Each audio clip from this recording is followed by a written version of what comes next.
राधे राधे भक्तों, folded hands. आज मैं आपको गुरु पूर्णिमा की वह दिव्य और भावपूर्ण कथा सुनाने जा रही हूँ जो हमारे जीवन में गुरु के महत्व को गहराई से उजागर करती है। ये केवल एक कथा नहीं, बल्कि श्रद्धा, त्याग, तपस्या और दिव्यता की ऐसी धारा है जिसमें डूबकर आत्मा तक शुद्ध हो जाती है। कथा का आरंभ करते हैं आषाढ़ मास की पूर्णिमा से। बहुत प्राचीन समय की बात है। ऋषि पराशर, जो अत्यंत तेजस्वी और तपस्वी महापुरुष थे, एक दिन तपोभूमि से बाहर भ्रमण को निकले। तप से भरे उस ऋषि की दृष्टि गंगा किनारे एक युवती पर पड़ी। वह युवती कोई साधारण नारी नहीं थी। उसका नाम था सत्यवती। वह मछुआरे की कन्या थी। उसका जन्म जल और मछलियों से जुड़ा था, इसीलिए उसके शरीर से मछली की गंध आती थी।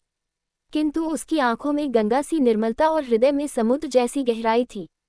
उसके तेज से ऋषि पराशर मोहित हो गए। उन्होंने सत्यवती के समक्ष पुत्र प्राप्ति की अभिलाषा रखी। सत्यवती उस समय चौंक गई।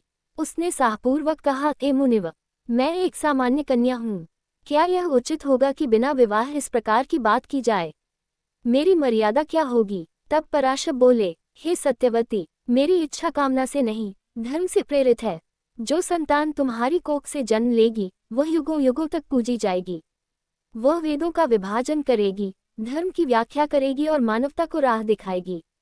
सत्यवती भावुक हो गई, किंतु उसने अपनी मर्यादा और आत्मसम्मान की रक्षा करते हुए 3 शर्तें रखीं। 1. कोई इस रहस्य को देखे नहीं। 2. उस संतान का जन्म मेरी कौमार्यता को प्रभावित न करे।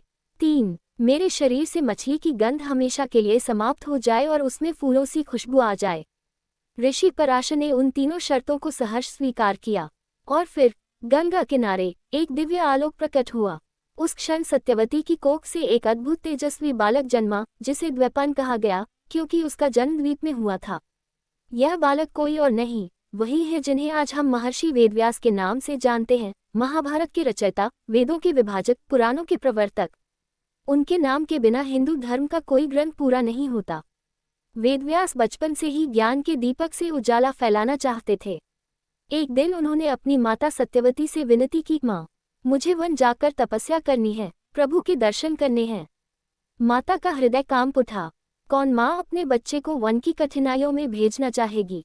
परंतु पुत्र की जिद और धर्ममार्ग की ओर उसका झुकाव देखकर माँ ने कहा, जाओ पुत्र, पर जब मेरा स्मरण हो तो लौट आना।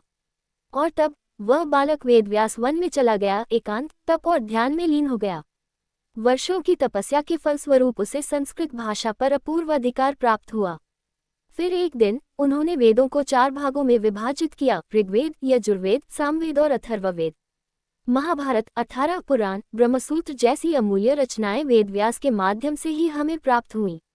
कहते हैं उन्हें अमृतत्व का वरदान प्राप्त है, इसलिए वे आज भी किसी न किसी रूप में इस धरती पर उपस्थित हैं। जहाँ कहीं धर्म और सत्य की बात होती है, वहाँ वेदव्यास जी की ऊर्जा प्रवाहित होती है। इसीलिए आषाढ़ मास की पूर्णिमा को व्यास पूर्णिमा कहते हैं और ये दिन गुरु पूर्णिमा के रूप में मनाया जाता है। इस दिन हम अपने गुरुजनों की पूजा करते हैं, उनके चरणों में पुष्प अर्पित करते हैं और अपने जीवन को उनके मार्गदर्शन में समर्पित करते हैं।